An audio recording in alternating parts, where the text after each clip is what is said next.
All right, good morning, good morning. Welcome to Market Pulse. This Wednesday, we are looking at EABL's full year performance for the financial year ending on June 30th, 2024. And just to give you some of the highlight numbers, we're looking at volume, which grew 1%. We're looking at net sales, which also grew about 13%. Operating profit was up 10%. Now, the good news for shareholders is dividend per share for that year is going to be 7 shillings per share. And to help me with that conversation, I'm currently joined in studio by Jane Karuku. Jane is the CEO of EABL. Jane, karibu to the show. Asante sana.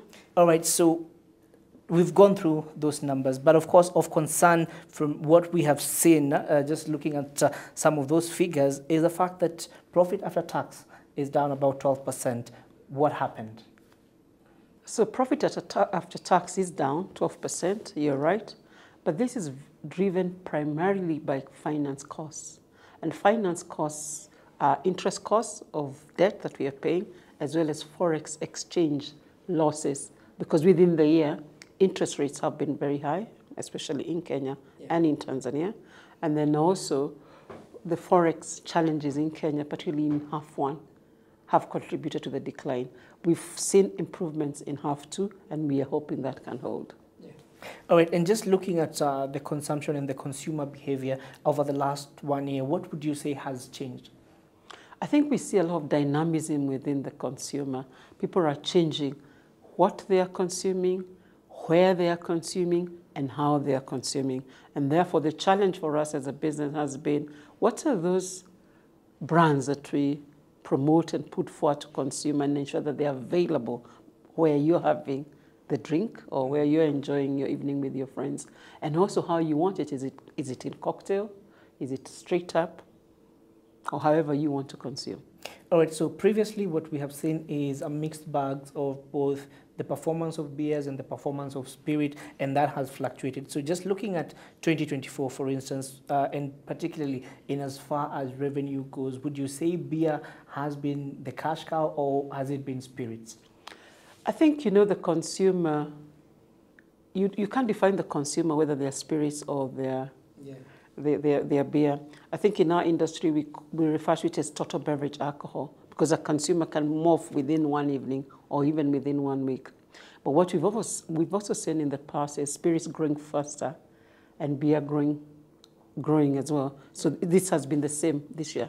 So beer has grown and spirits have grown faster. But net as a business, we've ended up growing net sales at 13%. And of course, like you saw, it has been moderate, very low volume growth, but pricing, because of pricing, then a net sales growth of 13%. So the realization being quite significant. All right, so the new products that we have seen EABL introduce into the market, these are innovative products and particularly targeting the low-income earners. And I just want to know, when you look at your total revenue, how much of that is attributed to this new product that you've introduced into the market, and what is the potential of growth for those products? So internally, we set ourselves a target of how we grow within the year from an innovation perspective. Yeah. But it's also right to say that we innovate across all the consumer segments. So for example, in the past year, you've seen from a top end or premium, we've innovated a lot with the Don Julio tequila, up to 1942. So very premium, John Walker Blues, very premium spirits brands, and also premium beers, like I've just talked about Nairobi Summer, which has just been released, and also Manyatas. We also innovate across the mainstream beer and spirits. So we saw Tusker Lemon or Serengeti Lemon or Beo Citra in Uganda, which are mainstream brands. And then at the low end, we get, not very low end, I'll say the value offers, also innovation around Pilsner King in Uganda, Kibo in Tanzania. So we innovate across the total consumer segment.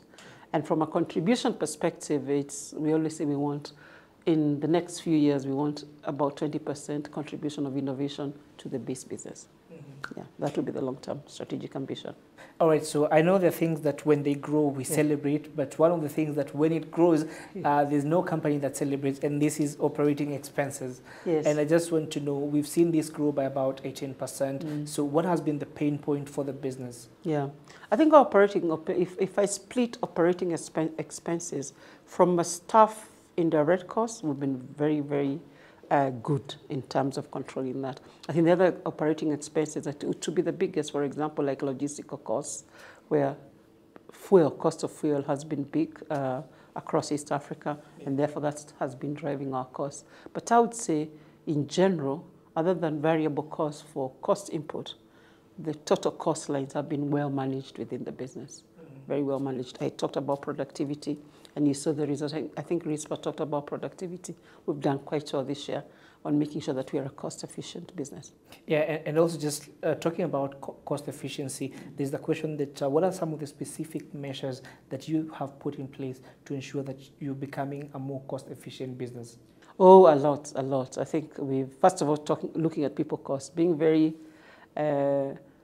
prudent about how we even operate within ourselves from a people perspective. For example, we hold our meetings now internally at the microbrewery, apart from today, because we had you coming to Serena. So it's really basic operational expenses about our efficiency our efficient transportation systems for our beer, renegotiating contracts, doing so many things internally. Some I'm not at liberty to discuss, but looking at everything within the organization to make sure that we are cost efficient, and the ratio of costs to NSV stays as reasonable as possible. I think what has been out of our control is actually around finance costs, and that's what has probably killed us this year, finance costs from a forex perspective and from an interest perspective. All right, and speaking of that forex perspective, we understand that much of the shilling might have stabilized at the moment. We're seeing again it losing against the dollar, and we expect from some of the analysts we've spoken to, they're saying the shilling could settle at about 140 by the end of the year. And I just want to know, for you as an operator in Kenya, how is that likely to affect the business? I think we like it when it's near 110, 120. And obviously, if it goes beyond the current, it will still hurt us. But I suspect 140 is not as bad as 167, because I think in half one, that was really, really bad. At 167 to the dollar. All right, so when you look at the three countries, particularly in East Africa, we're talking Kenya, Tanzania, Uganda, where do you see the most potential for growth? I think, the contribution of these countries to EABL pie is different. Yeah. So Kenya being biggest, I think we expect Kenya to grow because net, even a portion of growth is very, very big for the business, and I expect Kenya to continue growing because also the formal, informal, there's still lots of scope for growth.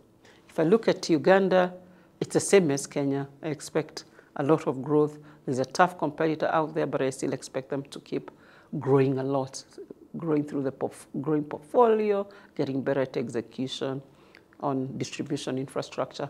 Tanzania, I think for me, is the biggest scope for growth for EABL because we are small and would like to really get better there and grow much faster. All right, and speaking of growth, we know that there are some capital expenditures that you are looking at. And of course, I just want to know how much is EABL looking to spend, particularly in that growth section when we're talking monetary value, and also in what period? And again, how is that growth going to be financed? Yeah, so I don't have a number of what we're going to spend, but what I can tell you is that we always invest to meet demand. So if we find any segment of a market growing faster than we have capacity for, we are going to invest. We are not shy of investing, and we've always invested. Yeah. All right, because again, so just as we wrap up this conversation, there's a question around the operating environment, and I just want to get your sentiments. Earlier in the year, we had had a conversation with Eric around some of the proposals that were supposed to be in that finance bill, and I just want to know, do you feel that the fluctuation and a lot of this unpredictability in as far as tax policy goes has an impact on the business and how you plan for the business? So unpredictable tax policy is very tough for the business because you cannot plan 5 years, even 3 years out. And for any investor, you want to make sure that you can probably even have a 10-year view. So the tax policy that has been developed was actually quite good.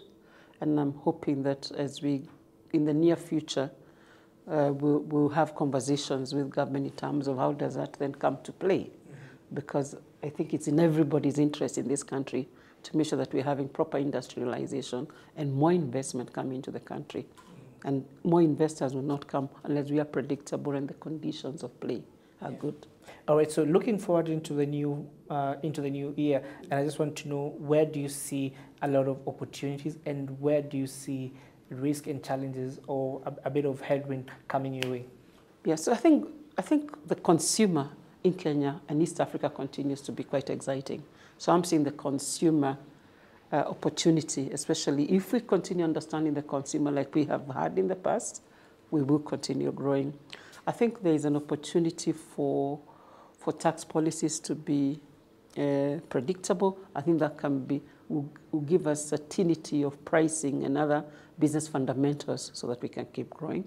I think we've seen food is available, so inflation, I'm hoping inflation will continue being low. It's still raining in June across East Africa, so I'm hoping that inflation is continued. I'm hoping there is no major geopolitical shifts that affect oil prices to us, which makes the cost of doing overall business being big and unpredictable.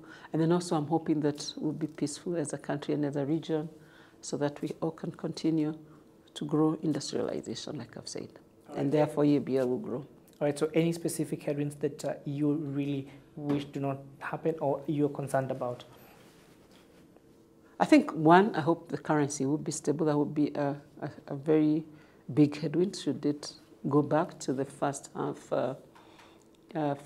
status. And then I'm hoping that, I think that's probably the biggest one. All right, Jen, thanks so much for making time to speak to us here on Market Pulse. And of course, that's how we wrap up this show. Remember, you can listen to it on Hot 96 and follow the conversation online on Citizen Digital. That's all the time we have for you here on the show. Let's do this again, same time, same place next week.